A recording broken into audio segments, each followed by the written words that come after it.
birashika kumva ati uriya muntu n'umunyenkomezi n'umunyembaraga eka ni igihangange arakomakomeye n'umuturigwa.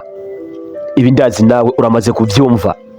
Mbega iyo bishitse ukavyumva wewe uba wumva bisigura iki, canke nawe uravyumva gusa canke ukabivuga utazi ico bisiguye?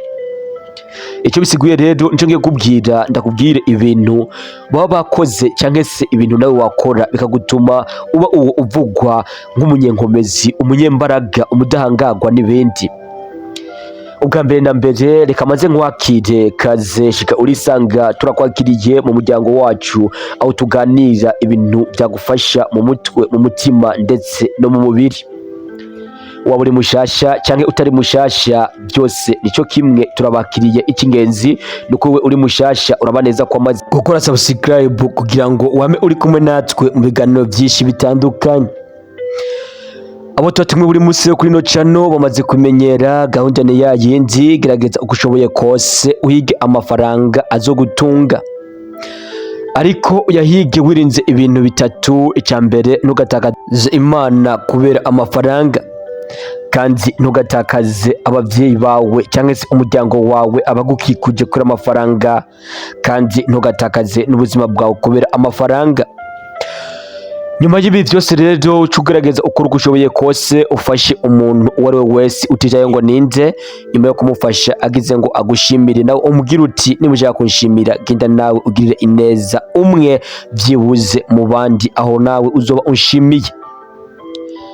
Reka twite cyane rero ku bintu twaguteguriye by'uno munsi. Tugiye kubwira ibintu bituma abandi bitwa ibihangange, abakomeye, abanyenkomezi. Ni ibintu nawe ushobora gukora. Twagiye rero nimba amaze gukanda subscribe.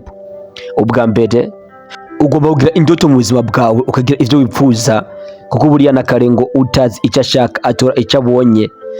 Baho ufise icyo ushaka, baho ufise intego, baho ufise ivyipfuzo, maze ubone kugira byinshi ukora mu buzima bwawe. Icyo ni cya mbere. Ikigira kabiri, ntukabe muri kahise. Ntukabe uvuga ngo none ngo ibi byabaye, ngo ibyo byo nabikorera iki, ngo byabaye ngo birababaje canke ibindi. Muri make ubuzima bwawe buhoze muri kubu, ndetse utegurana kazoza. Ibi rero ni bimwe bizotuma uba umuntu ukomeye, kuko uzoba uri umuntu koko umuntu akuravye avuga ati uyu muntu afise ivyumviro birashe, maze abantu babikubahire. Ubugira gatatu, ntugatakaze inguvu zawe cyangwa se ubushobozi bwawe uhatiriza ikintu ubona neza yuko kitazoshoboka. Iyo tuvuze ngo ntugacike intege, ntuba tuvuze ugende gukora ibidashoboka, ugende gukora ibintu nawe ubwawe ubona yuko ibi bintu nubwo uriko urabikora atakiza kuvamwo.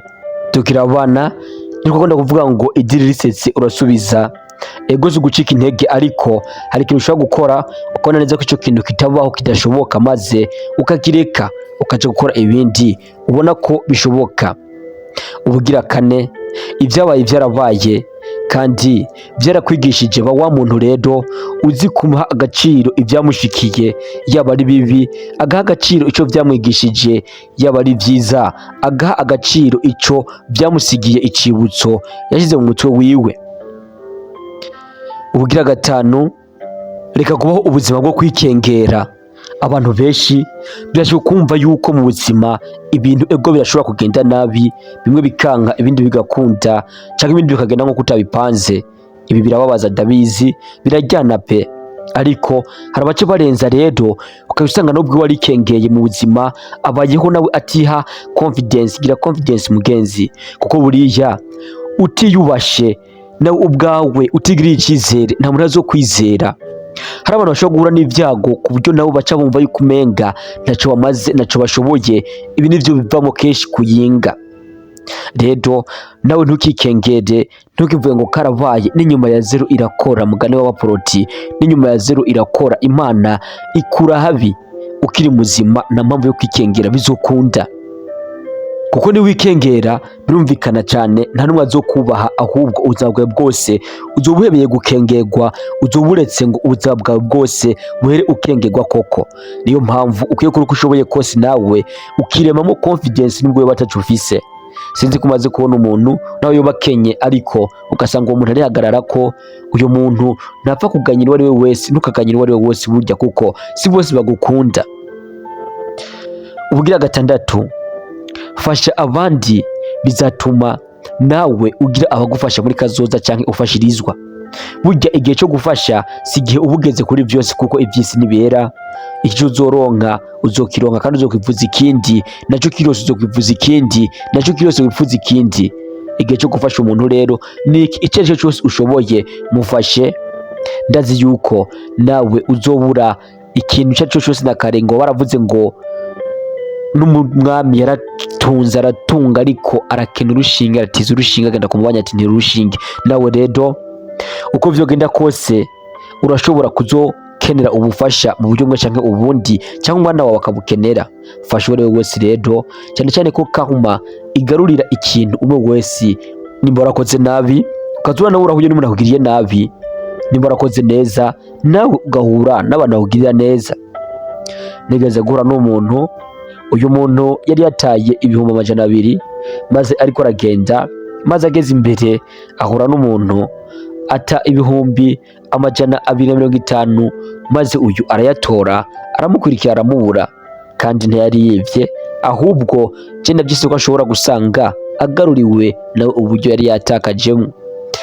Ubunyo yavuze ngo amahera buriya atakara guma atakara, ngo yatoye nawe azogutakarana, ariko sivyo ahubwo wowe nimba utoye amafaranga yatakaye birashoboka ko cyane nawe umunsi umwe uzoyatakaza kugira ngo abandi bashikirwe n'ibintu bitijana. Nawe rero gira neza kugira ngo bizunguruke, nawe bize ugire icyiza ukorewe mu kazoza. Ariko mu gukora neza ntubikore witeze kuzosubizwa gusa, ahubwo ubikore uniteze ko ari Imana yonyene izogucira urubanza rwiza, cyane cyane ko Imana yavuze ngo ukore ineza utiteze impembo. Icyandwi ari naco ca nyuma wakora kikakugira umunyenkomezi canke nawe ubwawe ukitwa umunyenkomezi, niki gikurikira: nuko ugomba kumenya neza yuko atawukwitayeho, ugomba kwigwana ko ubwawe, ugomba kwiteza imbere wowe ubwawe. Egome ubufasha burakenewe kandi gufashwa ntaho vyanka, birabikenewe vrema mu buzima, ariko ntubakabihangayikire, ntukavyitege uje ngaho umanika amaboko nkeneye abazomfasha. Kora nimba ari ugufasha umubone uri kurakora, atabonetse naho wibandanirize mpaka wigeze aho ushaka. Reka rero nizere neza ko ibintu twari guteguriye ubyumvise neza kandi bizagufasha mu buzima bwawe. Ndagushimiye cyane rero jewe wari waguteguriye ikiganiro cy'uno munsi. Banyita Eri6 Sinze. Ciao. Reka duhure mu bindi biganiro bikurikira, kuko iyi channel isanzwe iriko ibiganiro byinshi bitandukanye byagufasha mu buryo bumwe canke ubundi. Ndakunda cyane rero, banyita Eri6 Sinze.